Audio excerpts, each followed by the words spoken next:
Everyone, I'm Jim Longworth, and welcome to a special edition of Triad Today. Over the next half hour, we'll look back at some of the topics we covered with the good folks from UNCG during 2017. Let's watch. Back now on Triad Today. You can't really see it on camera, but here is my UNCG 125th anniversary pin. I've been around that long myself. I think I'm 125. Before we go to a special guest to tell us what's going on at the university, let's watch this promotional video to give you a feel for what the university is all about. We strive for something greater, to turn imagination into innovation, to take creativity to new heights, and have the courage to pursue our dreams. We embrace what makes us different, considering, connecting, and engaging to find the value in every person.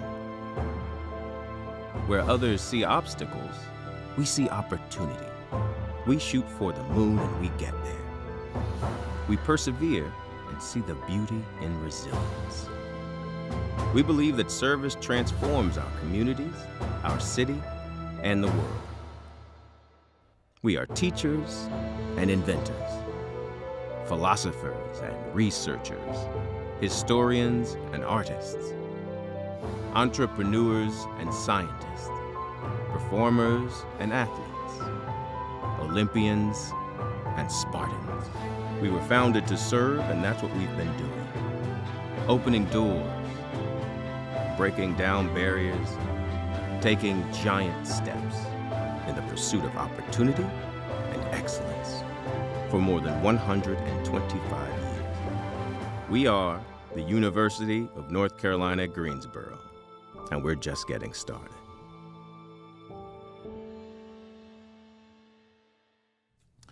Great video, and next to me is the man who helped oversee that, and he is a great friend to the program. Jeff Schaffer is Associate Vice Chancellor and Chief Communications Officer for UNCG. Welcome, sir. Thank you. Thanks for having me. Appreciate it. Good to see you. Now, look, you had a Founders Day celebration not too long ago. How did the last Founders Day celebration go? Yeah, I think it was spectacular. I'm told that it's my first one.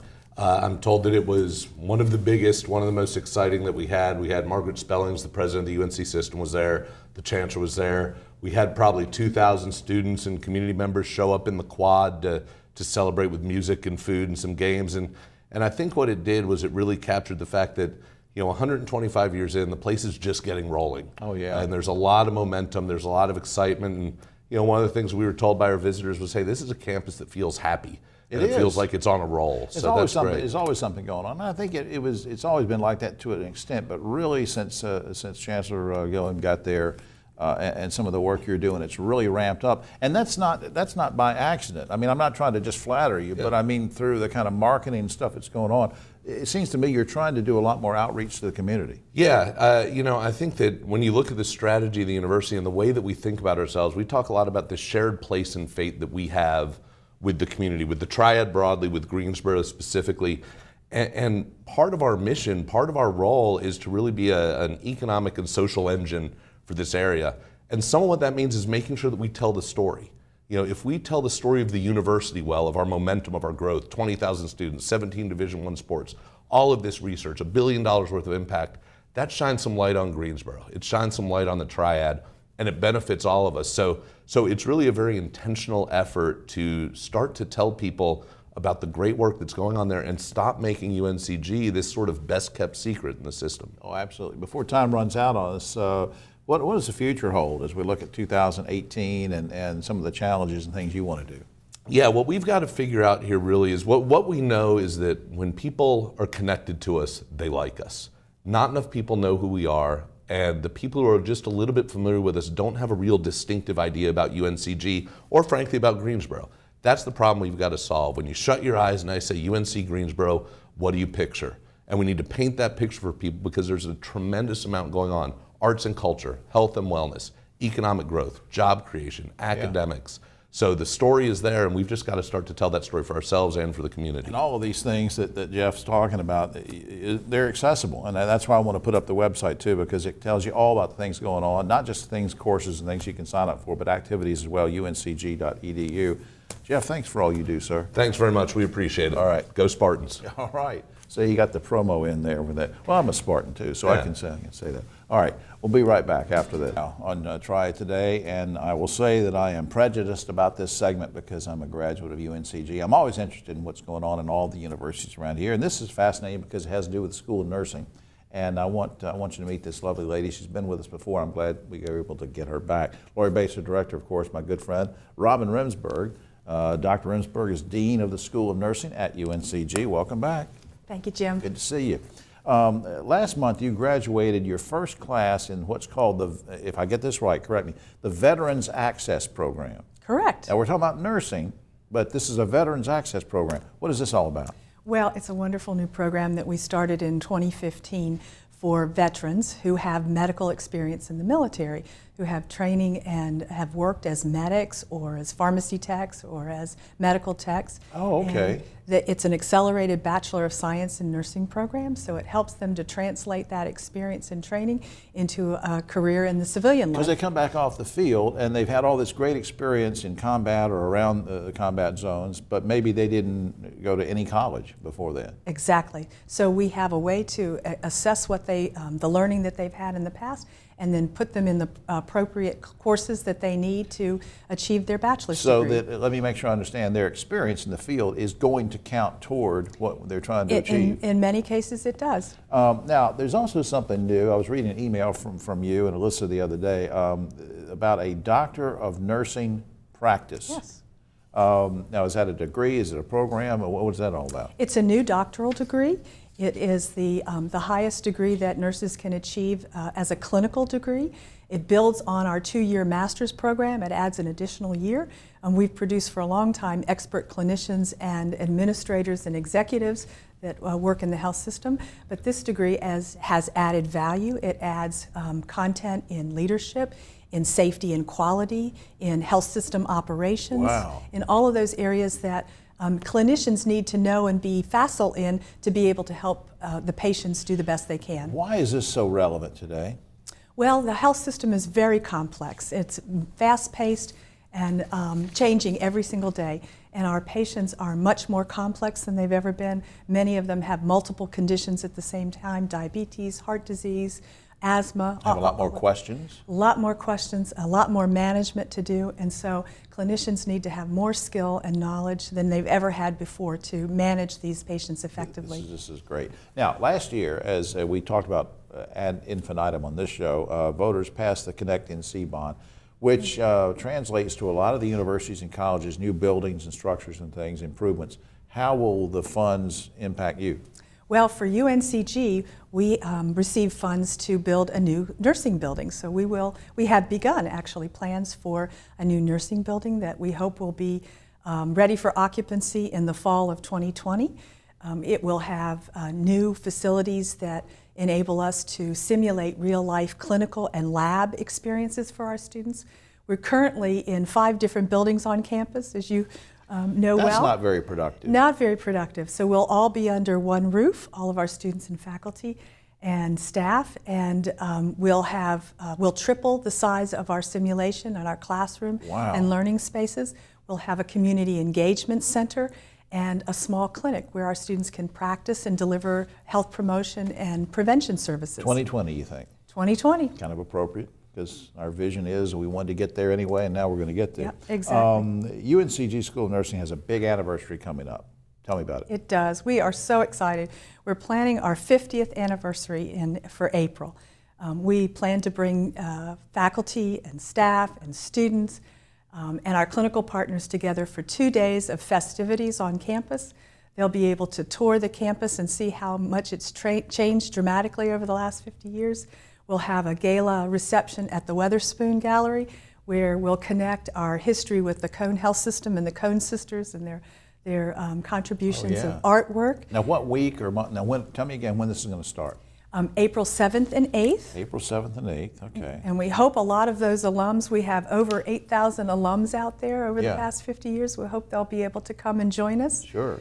And and people wonder why I was writing this down, because it's not too early to start making plans. People, especially if you're coming out of town or if you happen to see this broadcast on the internet or something. So I hope you'll get a big crowd. Before we run out of time, I want to show the website there, uncg.edu, which has all sorts of information about the university, including the School of Nursing.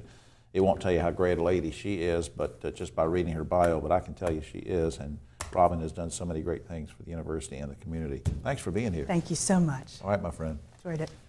We'll be right back after this. Back now on Triad Today, we opened up talking about businesses who support education. How about education that supports business? And it just goes round and round, and I'm excited about having this next guest. He hadn't been here for a few years. He's so busy, but we're finally glad to get him back. On my right, my special guest, Dr. McRae, we call him Mac Banks. He's Dean of the Bryan School of Business at UNCG. Welcome back, sir. Thanks so much. I'm delighted to be here. I've heard about something on an email or something called Export Odyssey, and I want to know what that is. Yeah, well, let me back up just a moment, because the last time I visited with you, I talked about how our goal at UNCG Bryan School is to produce exceptional problem solvers. Right. And the challenge is, how do you do that and make it meaningful for the students so they can exhibit that trait. So Export Odyssey is a hands-on project in our international marketing course where the students have to go out and identify a North Carolina business and help that business either enter an export market to begin with, or enter a new export market. Wow. Yeah, so it's been going on for about 30 years. And what kind of impact is it having on the students and on the business? Oh, it's huge. So the students have to find these businesses, they develop the market entry plan, and then they have to find 3 viable customers for the company. And if they actually sell one of those customers, they get an A in the course. But this is for real. This is for real. This real is customers. for real. I mean, we had a student who was interviewing with the president of a company, and he said, give me an example of a time that you had to do something outside your comfort zone. And she talked about her project in that course. He said, I'm not talking about something made up. She said, oh no, this wasn't made up. She said, when I started that course, I didn't know anything about racing. I didn't know anything about engines. I didn't know anything about chemicals. And I only knew where France was and to say parlez-vous français. She said, but ultimately we sold racing engine chemicals to a company in France for our client. Good grief. Yeah. What are some of the other ways that the businesses can connect with Bryan School? Because I think you guys do a lot of consulting too. So what are some of the... Yeah, we do a lot of consulting. You've probably heard about a lot of the work that we do with the North Carolina wine industry on the business side of things. But Bramley Crisco, BK Crisco, C-R-I-S-C-O, like the lard, Right. is... Why are you looking at me when you say lard? But Bramley is our external relations person, and she works with companies all the time, helping them identify how we can help them with internship opportunities, with full-time hiring opportunities, with training opportunities, with these project opportunities. And that Export Odyssey is only one of many courses where we're doing these hands-on projects. Before time runs out, tell me about the North Carolina Sales Institute specifically. Yeah, so that's a new initiative for us. We started that about a year and a half ago. Today we have 12 companies that have signed on as paying partners in the Sales Institute. We have about 120 or so students in the sales curriculum at this point. Those companies they're hungry for the new sales talent to come along. Most people don't realize that over half of the people that graduate from college start their business careers in sales. I didn't realize that. Yeah. So why is this institute so important, do you think? Well, I think it's because a lot of people are concerned about the future of organizations and The dearth of need to people sell. available. Absolutely, a huge dearth of people. Well, this just must be great for the students, and the students must be excited to know that they're doing something, as you said, it's not just for a grade, Right. but it's real. You're making something happen. Well, it's very real, and what it does is gives the students an opportunity to go into a job interview. Instead of reciting the courses they've taken, they can point to specific projects and activities Absolutely. that they've done that have added value to organizations. You are quite an asset. I'm going to say this to you. You're quite an. Oh, I have to finish this. You thought I was going to say something else. You're quite an asset to the whole area, and I really seriously I thank you. appreciate it, I Mac. appreciate that. Up on screen, bryan.uncg.edu. Check it out, and also the general website is uncg.edu. Thanks for everything you do. Thank you so much. Don't wait Appreciate 3 years to come back. it. Anytime you want me. Next week. Next week's too soon. We'll be right back. Now on Triad Today, and I hate to sound like I'm partial, but being a Spartan from UNCG, I'm so excited about having this guest here, and she brought me this goodie bag and all this stuff, and She's trying to bribe me. I don't know why. But anyway, my special guest is Dr. Jill Bevel, and she is Director of Recreation and Wellness at UNCG. Welcome to the program. Thank you. Now, the Kaplan Center, in case people haven't heard about this, is really cool. We have some images of it that we can show throughout the conversation, but it's a state-of-the-art place, right? It is. Yeah, I mean, what kind of programs and activities do you offer there? So the facility itself has 7 basketball courts, the swimming pools, a jogging track, over 20,000 square feet of cardio and weight space, and we have classrooms and studios where we teach group exercise classes and we do trainings and we can do workshops. So all things related to activity and exercise, fitness, health, wellness is what we do in the Kaplan Center. Wow, when I was a Spartan, when I went to UNCG 150 years ago, that would have been a neat thing to have, that building, and I'm so glad that the folks now have it. Now, I'm assuming, not to put you on the spot, but I'm assuming if a student or faculty member wants to use the facility, it's free, it's covered in an activity fee, or what? That is correct. For students, they pay for it with tuition and fees through their activity fees. For faculty and staff, they can pay monthly for their membership. We also offer alumni memberships, and alumni, faculty, and staff can add a +1 on their membership. A +1. Now, my wife is my +1, but Yes. she doesn't claim me. Now, now also for people just in the community who wants to come around Guilford County, whether it's, hey, I've heard about this facility, I've seen pictures of it, I've gone online, it's really neat. I'd like to have an event, I'd like to have a birthday party, I'd like to go in and do something that, is it even possible for somebody not affiliated with the university to? It is possible. We do rent some of the spaces in the facility, whether it be for a graduation party or a pool party or have a birthday party at the climbing wall. We do rent space to outside community groups. I think our friend Eden sent me an email that said something about a national award that you won a couple of years ago, and what was that all about? It had something to do with your commitment to health and wellness, or what? Yeah, so in 2015, UNCG was recognized as one of the healthiest campuses from the Active Minds group, and we were titled a healthy campus, and it was a huge honor for the institution, and working on that application and all the materials that went into submitting for that award was really rewarding to see all that UNCG is doing regarding health and wellness for our students. And it's really kind of pushed us to continue bringing the pieces together so that the students are aware of all the opportunities they have. And correct me if I'm wrong, but didn't you win some kind of a design award too? The Kaplan Center has received 2 design awards just this past spring. One from NERSA, which is a Recreational Sports Association award for Outstanding Sports Facility, and the other was a State Construction Award for Design. And Walter Robbs, Callahan, and Pierce out of Winston-Salem was recognized last month at the meetings. So the building is healthy and the people in it are healthy. But the serious question is, before we wrap up, how do you think, and try to be objective about this, how do you think your program and the facility has had an impact on the community at large in terms of health, wellness, attitude? I mean, can you tell? Do you get any feedback? We have increased participation. So in the fall of last year to the fall of this year, 2015 to 2016, we had a 23% increase in our students' participation, which is wonderful. But I think just the presence of the building, the newness of the facility, it's a hot topic on campus. People are talking about it. People are excited about it. The students are using it. The faculty and staff are using it. The chancellor has events and meetings in the space, Wow. and so it brings a lot of attention. And with that, groups are coming into the facility and seeing all that UNCG has to offer the students. In addition, admissions has added bringing prospective students and their families to the Kaplan Center on tours when they come visit UNCG, and I think it's going to make a huge difference on student selections. I can just tell in your attitude and expression that you feel pretty good, like you're really doing something to help, right? I hope so. What we want to do is instill a passion in our students for health and wellness behaviors that they can do throughout their lifespan so they continue to be healthy. Yeah. When I was there, my health activity, I watched TV. I don't know what that means. Anyway, I watch too much TV. Let's go, for more information, let's go to this. Now, correct me if I'm wrong, but I think it's recwell.uncg.edu, and that's a general thing that gets to the recreation wellness That is website. And the general website is uncg.edu, where you can learn about the academics and all the other things going on at the university, and Chancellor Gilliam and all the great things he's doing. Thank you for the goodie bag. There's a T-shirt in here. I'm going to wear it with pride at all the events, and I'll stretch it out here. This is really neat. Thank you, Jill, for being here. Thank you so much. All right, we'll be right back after this. Triad Today, and I'm wearing my UNCG Spartan mask, A, because it's an improvement over my face, and B, because we have a guest from UNCG, and it's the 125th anniversary and all that good stuff. Hey, let's get to it.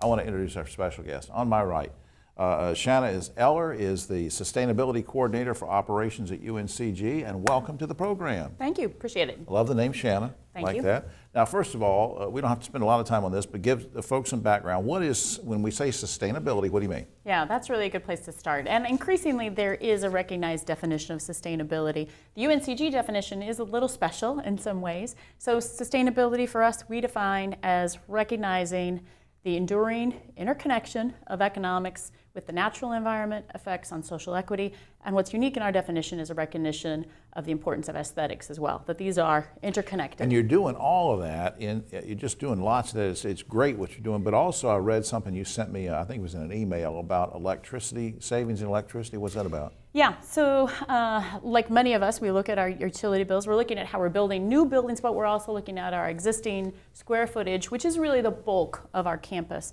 So since 2003, we've saved over $11 million, we estimate, in our utility costs. That's roughly... Wait a minute, say that again. Over 11 million in what our practices were before that, in taking specific efforts to change either how we were controlling a building, lighting a building, air conditioning, cooling a building, upgrading those systems, being more clear about what we needed, and getting it in more efficient ways. And nobody sacrifices being comfortable. Nobody's sacrificing being comfortable. We do have official standards of comfort that are banned. So do I, and we'll talk about that later. Yeah. But I heard that your sustainability efforts also include one of my favorite areas, which of course has been redone since I was graduated 100 years ago, but dining and nutrition and that whole area. Now, what does that have to do with sustainability? Yeah, that's a really great example. Our work in sustainability crosses across sort of three broad areas.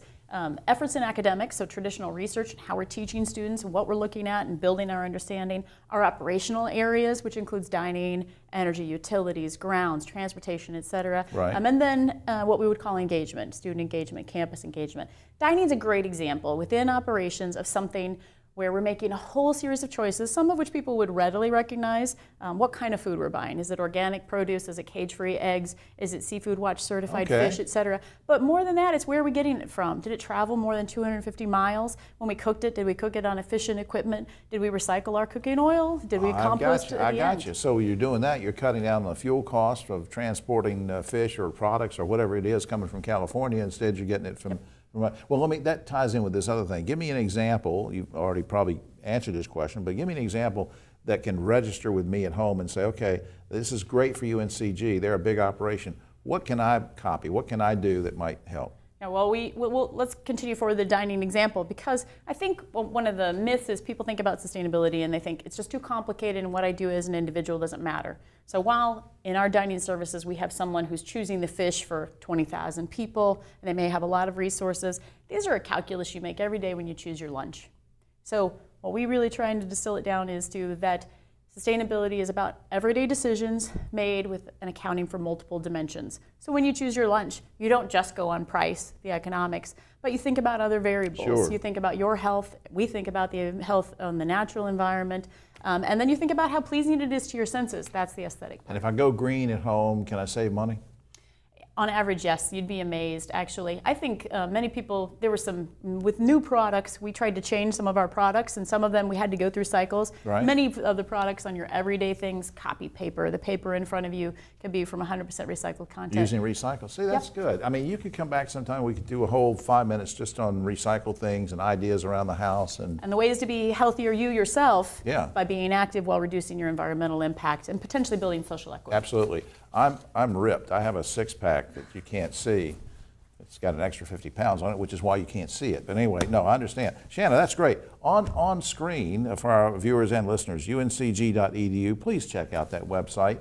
And you may not get a mask by checking out the website, but this is, I like this. Thanks for bringing all these goodies. Thanks. Appreciate it. Shanna, thanks for everything you do, seriously. Thank you.